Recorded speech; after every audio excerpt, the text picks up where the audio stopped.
হঠাৎ করেই গান বাজনা ও অভিনয়ের দুনিয়া ছেড়ে ইসলামের ছায়াতলে আসার ঘোষণা দিয়েছেন জনপ্রিয় সঙ্গীতশিল্পী ও অভিনেতা তাহসান খান।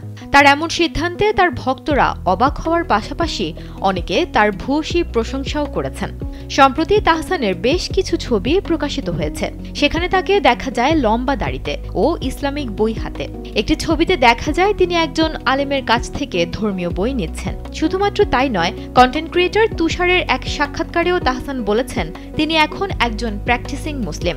তার ভাষায় আগে খুব একটা ধার্মিক ছিলেন না তিনি, তবে সময়ের সাথে বুঝতে পারছেন মানুষের প্ল্যান সব সময় কাজ করে না, যা হওয়ার সেটাই হয়।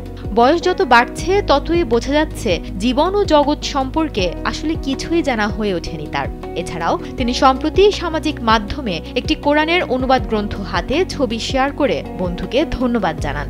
2 যুগেরও বেশি সময় ধরে অসংখ্য হিট গান ও অভিনয়ে দর্শক শ্রোতাদের মুগ্ধ করা এই তারকা সম্প্রতি অস্ট্রেলিয়ার মেলবোর্নে এক কনসার্টের মঞ্চ থেকে জানিয়েছেন মেয়ে বড় হচ্ছে, দাড়ি পেকে যাচ্ছে, এ বয়সে আর মঞ্চে দাঁড়িয়ে লাফালাফি করা যায় না।